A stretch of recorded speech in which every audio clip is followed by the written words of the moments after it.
go, yeah. All right, so this is us doing a clip on Byron trying to light a fire in a British fire. British fire. A British fire, which is different from American fire, I think. Yeah. The flames different colors? Yeah. Red, white, and blue. Yeah. So this is going to be, this is what do you call this, a stove? Yeah, this is a multi-fuel stove. It's a wood-warm stove. It's made in Devon in England. So it's a traditional British make stove.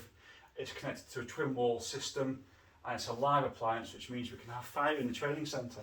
And this is a single wall connector pipe? Yes, Is that what you call it? We call it a vit pipe, vitreous enamel pipe.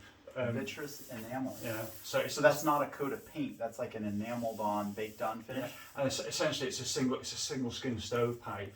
And if you look here, it's actually A slip joint. Yeah, so you can pull that up and you can take the stove out and you can put a new stove in. We like that. That's great. Yeah. And again, you've got this joint.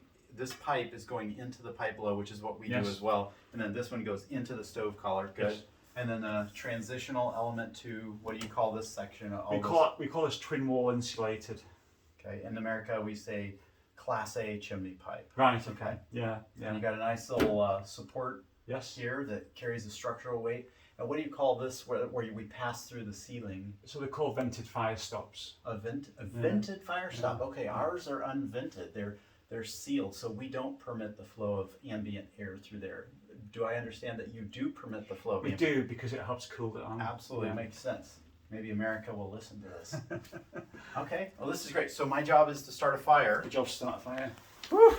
Now I've got, what kind of wood? This looks like a very nice material here. So we're going to have a wooden coal fire. A wooden coal, like honest to goodness coal. Yeah. English coal? Well, it's in know England. what this is? It's in England at the moment. It's in England at the moment. That's approved smokeless coal, so it's essentially fit for use in smoke control areas. Which smoke control areas, we have certain areas where you can only burn smokeless fuel.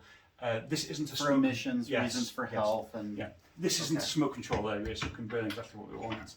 So you just see, I already can't figure out how to get into this stuff. There's a bit of, like most things, there's a bit of a knack to it. So you just lift it up. Okay, a little bit of a sag on that. Yeah. And inside I've got a heavy iron grate. Yes. Which is the telltale sign that it can burn coal. It's permitted to burn coal. And you got a shaker style grate. Is that what this is? It's actually this. Okay, that's our shaker. So you kind of rattle it a little. Yeah. So give way. A little stiff. So that's for coal. You put it the other way, and that's for wood. That's for wood. Okay. But we're going to burn coal, so we're going to leave it open. Open, so we get lots of air. Yes. Okay, we've got a little baffle, simple baffle up in there. Yeah. All right, so I would lay, typically, if I'm uninstructed, I would build something down here at the base, and then maybe that larger log, or would you? So I would do that. I would do that, and I would put some kindling on top, and maybe a fire starter on the top, and do a little bit of a top-down burn. Okay. What would you recommend? I mean, to be honest, do you use? Because we're doing coal. Yeah. Okay, so that's new to me. I don't know this. The question was, do you use coal at all? No, no, we don't. We really don't. Smokeless coal can be quite difficult to light.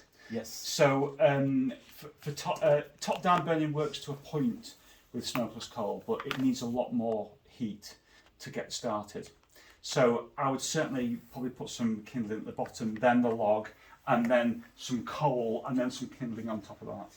Okay, and is this wood dry? Yeah. And what is the sort of species of wood?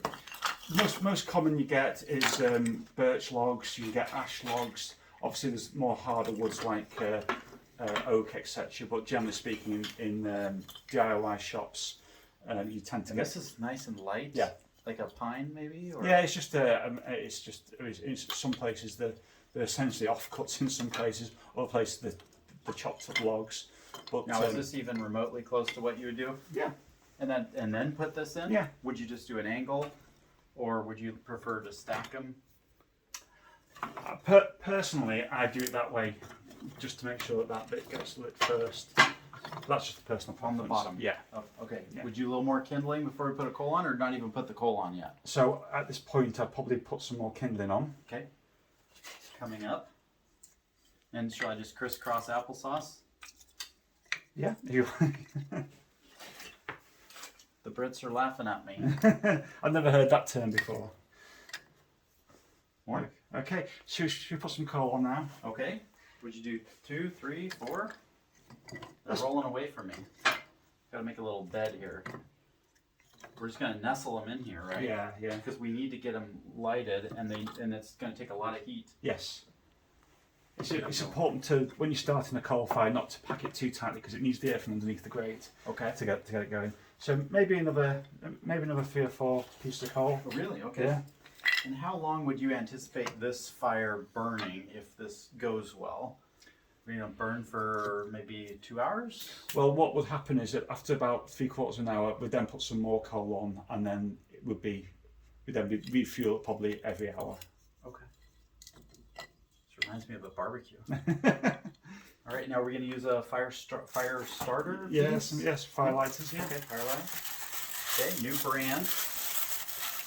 What do we got here? It's white material.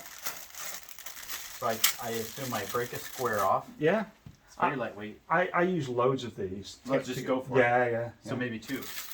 Maybe 4. Maybe 4. Yeah. All right. Because we really need to establish that heat signature and the cold flue. Yeah.